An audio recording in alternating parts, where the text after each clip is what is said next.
என் அன்பு சகோதர சகோதரிகளே, ஆண்டவராகிய இயேசு கிறிஸ்துவின் நாமத்தில் என் அன்பின் வாழ்த்துக்கள். இன்றைய முத்து என்னும் இந்த சிறிய தியானத்தின் மூலமாக உங்களை சந்திப்பதில் மகிழ்ச்சி அடைகிறேன். அருமையான தேவனுடைய பிள்ளைகளே, லூக்கா சுவிசேஷம் 8ஆம் அதிகாரம் 25ஆம் வசனத்தை நான் வாசிக்கிறேன். லூக்கா 8:25. அவர் அவர்களை நோக்கி, உங்கள் விசுவாசம் எங்கே என்றார். அவர்கள் பயந்து ஆச்சரியப்பட்டு, இவர் யாரோ, காற்றுக்கும் ஜலத்துக்கும் கட்டளையிடுகிறார், அவைகளும் இவருக்கு கீழ்ப்படுகிறதே என்று ஒருவரோடு ஒருவர் சொல்லி கொண்டார்கள். ஆண்டவராகிய இயேசு கிறிஸ்துவினுடைய அந்த வார்த்தையை அவர்கள் பார்க்கிறார்கள். வார்த்தையின் வல்லமையை பார்க்கிறார்கள். அவர் காற்றுக்கும் கடலுக்கும் கட்டளையிடுகிறார், அது கீழ்ப்படுகிறது. ஆனால் அதற்கு முன்பாக அவர்கள் இயேசு கிறிஸ்துவை, படகிலே உறங்கிக் கொண்டிருந்த இயேசு கிறிஸ்துவை எழுப்புகிறார்கள்.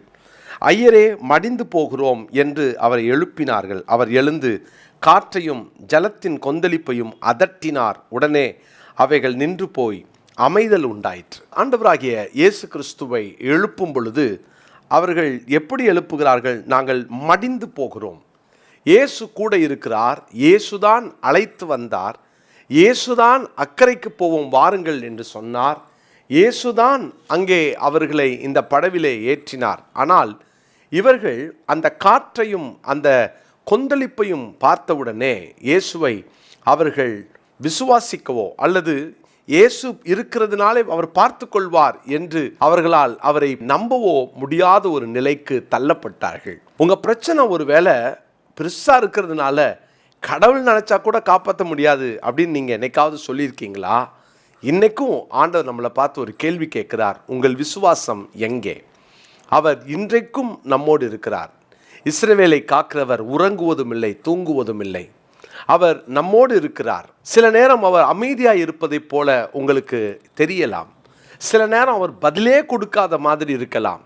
ஆனாலும் கர்த்தருடைய பிள்ளைகளே, நீங்கள் பயப்படாதீங்க, நீங்கள் பதற வேண்டாம். காரணம், ஆண்டவர் அங்கேதான் இருக்கிறார். அவருக்கு கட்டுப்படாதது ஒன்றுமே இல்லை. உங்கள் வாழ்க்கையோடு போராடி கொண்டிருக்கிற, மோதி கொண்டிருக்கிற எந்த பெரிய காற்றையும் ஆண்டவர் அதட்ட வல்லமையுள்ளவர். இன்னைக்கும் நம்மளை பார்த்து கேட்குறார், உங்கள் விசுவாசம் எங்கே?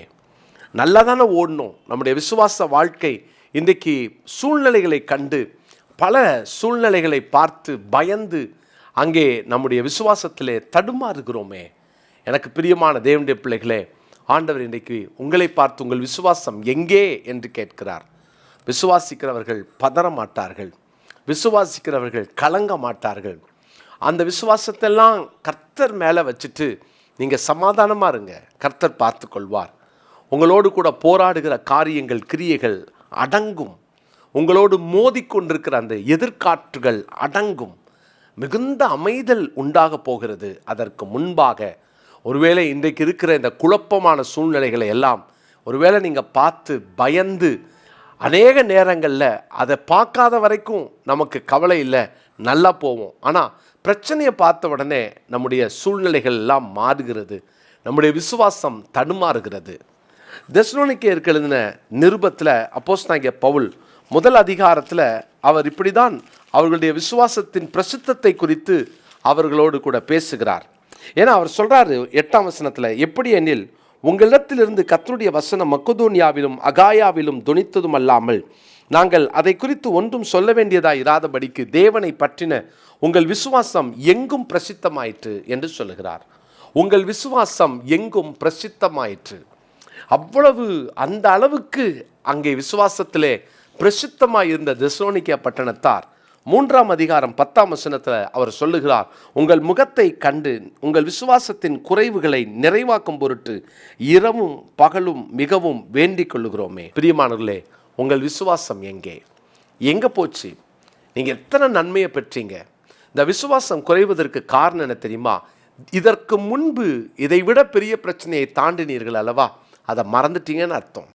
இதை விட பெரிய பிரச்சனையெல்லாம் தாண்டி வர உதவி செய்தவர் இனி நீங்கள் பார்த்து கொண்டிருக்கிற அந்த பிரச்சனையை தாண்ட உதவி செய்ய மாட்டாரா? இரண்டாவது, இன்றைக்கு இருக்கிற பிரச்சனையை நீங்கள் பார்த்து கூட இருக்கிற ஆண்டவரை மறந்துட்டீங்க. முன்பு செய்த நன்மையை, நீங்கள் பெற்ற நன்மையை மறந்துட்டீங்க. இரண்டாவது, கூட இருக்கிற ஆண்டவரை நீங்கள் மறந்துட்டீங்க. அதனால தான் பிரச்சனை. மூன்றாவது, எதிர்காலத்திலே உங்களோடு போராடுகிறவைகளிலே நீங்கள் மூழ்கிடுவோன்னு நீங்கள் நினைக்கிறீங்க. அந்த காற்று உங்களோடு இருக்கிற ஆண்டவரை விட பெரியது, வலிமை மிக்கது அப்படின்னு நீங்கள் நினைக்கிறீங்க. தயவு செய்து மாற்றிக்கொள்ளுங்கள். முதலாவது, இதை விட பெரிய பிரச்சனையை நான் பார்த்துட்டேன், இது ஒன்றும் பண்ணாதுன்னு தைரியமாக இருங்க. இரண்டாவது, இன்னைக்கு என் கூட மோதிக்கிட்டு இருக்கிற இந்த பிரச்சனை, இந்த காற்று, இந்த கொந்தளிப்பு, இதை காட்டிலும் என்னோடு இருக்கிற இயேசு பெரியவர்னு விசுவாசிங்க. மூன்றாவது, இந்த பிரச்சனையை தாண்டி நான் அக்கறைக்கு செல்வேன். ஏன்னா கூட்டிகிட்டு வந்தவர் அவர் தானே, நடுவில் விட்டுற மாட்டாரே. எப்படி விடுவார்? ஏதோ ஒரு பிரச்சனையில் சிக்கி இதுக்கு மேலே போக முடியாதுன்னு தடுமாறி கொண்டிருக்கிற என் அன்பு சகோதரனே, சகோதரியே, முன்பு இதைவிட பெரிய பிரச்சனையில் காப்பாற்றினவர், இன்றைக்கு நீங்கள் சந்திக்கிற பிரச்சனையை விட இயேசு பெரியவர். மூன்றாவது, அக்கறைக்கு செல்வோம் என்று அழைத்தவர் உங்களை நிச்சயமாய் அழைத்து செல்வார்.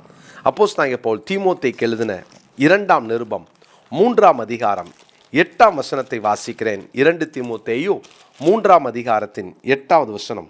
என்னையும் எம்பிரேயும் மோசேக்கு எதிர்த்து நின்றது போல இவர்களும் சத்தியத்திற்கு எதிர்த்து நின்றார்கள். இவர்கள் துர்புத்தி உள்ள மனுஷர்கள், விசுவாச விஷயத்தில் பரீட்சைக்கு நில்லாதவர்கள். இவர்கள் விசுவாச விஷயத்தில் பரீட்சைக்கு நில்லாதவர்கள். நாம் எப்படி, எத்தனை பெரிய காற்றடித்தாலும் இன்னைக்கு ஆண்டவர் கேட்குறார், உன் விசுவாசம் எங்கே? மாற்றிக்கொள்ளலாம். இந்த கேள்விக்கு என்ன பதில் சொல்ல போகிறோம்? ஜெபம் பண்ணலாமா? நல்ல தகப்பனே, எங்கள் விசுவாசம் அநேக நேரங்களில் ஆண்டவரே தள்ளாடுகிறது, தடுமாறுகிறோம். எங்கள் விசுவாசத்தில் பல நேரம் நாங்கள் சோர்ந்து போயிடுறோம். ஆண்டவரே, எங்கள் விசுவாச கப்பலை நாங்களே சேதமாக்குகிறோம். எங்களை மன்னியும். இதற்கு முன்பு வந்த பிரச்சனையெல்லாம் காப்பாற்றின தேவன், இன்றைக்கு நாங்கள் சந்திக்கிற எந்த பிரச்சனையை விட நீர் பெரியவர் என்ற அந்த விசுவாசத்தோடு ஆண்டவரே, எதிர்காலத்திலே நாங்கள் நீர் எதற்காக அழைத்தீரோ அந்த அழைத்த நோக்கத்தை நிச்சயமாய் நிறைவேற்றி முடிப்பீர் என்ற அந்த விசுவாசத்தோடு உமக்கு நன்றி செலுத்துகிறோம். விசுவாசம் எங்கே என்று உம்முடைய சீஷர்களை பார்த்து கேட்டீரே, நாங்கள் இன்றைக்கு எங்கள் விசுவாசத்தை புதுப்பித்து கொள்ளுகிறோம். தொடர்ந்து உடைய பிள்ளைகளோடு பேசும் ஆண்டவரே, விசுவாசத்தை வர்த்திக்கப்படும், விசுவாசத்திலே நிற்க கிருபை தாரும். உடைய நாமம் மகிமைப்படுவதாக. இயேசுவின் நாமத்தில் ஜெபிக்கிறோம் நல்ல பிதாவே, ஆமென். பிரியமான தேவனுடைய பிள்ளைகளை, இன்னைக்குரிய மனப்பாட வசனமாக 2 தீமோத்தேயு 4ஆம் அதிகாரம் 7வது வசனம் 8ஆம் வசனம். 2 தீமோத்தேயு 4ஆம் அதிகாரம் 7ஆம் 8ஆம் வசனங்கள். God bless you. பிரியமானவர்களே, உங்களை அன்போடு வாழ்த்துகிறேன். விங்ஸ் ஆஃப் விக்டரி IAS அகாடமியை குறித்து சில காரியத்தை உங்களோடு பகிர்ந்து கொள்ள விரும்புகிறேன். 2025-26 ஆகிய இந்த ஆண்டுக்கான UPSC தேர்வுக்கான பிரிலிம்ஸ் மெயின்ஸுக்கான அட்மிஷன்ஸ் நடந்து கொண்டிருக்கிறது. மிக குறைந்த ஃபீஸை தான் நாங்கள் வாங்குகிறோம். அதுவும் இந்த வருஷம் நமக்கு கிடைத்திருக்கிற ஃபேக்கல்டிஸ் ஒவ்வொரு ஆண்டும் 2 அல்லது 3 பேர் UPSCயை கிளியர் பண்ணி அவர்கள் நல்ல பதவிகளிலே அமர்ந்திருக்கிறவர்கள். அப்படிப்பட்ட ஒரு நல்ல தலைவர்களை உருவாக்கின ஃபேக்கல்டிஸை தான் நம்ம இந்த வருஷம் நம்ம எடுத்திருக்கிறோம். எனவே இந்த நாளில் மிக கொஞ்சம் சீட் தான் இருக்கிறதுனால வேகமாக தரிசனம் உள்ள, தேசத்தை கலக்க வேண்டும் என்ற தரிசனம் உள்ள இளைஞர்கள் உடனடியாக கீழே காண்கிற இந்த ஃபோன் நம்பரை குறித்து கொண்டு நீங்கள் இதில் இணைய அப்ளிகேஷன்ஸை உடனே ஃபில் பண்ண உங்களை அன்போடு கேட்டுக்கொள்கிறேன். முதல்ல வரவங்க அப்ளிகேஷன் போடுறவங்களுக்கு மட்டும்தான் நம்ம ஹாஸ்டல் ஃபெசிலிட்டியை தர முடியும். மற்றபடி நீங்கள் வந்து டே ஸ்காலராகவும் வந்து படித்து போகலாம். எனவே இந்த ஆண்டு உங்களுக்கு ஒரு பெரிய வாசலை ஆண்டவர் தந்திருக்கிறார். பயன்படுத்தி கொள்ளுங்கள். கர்த்தர் உங்களை ஆசீர்வதிப்பார். God bless you.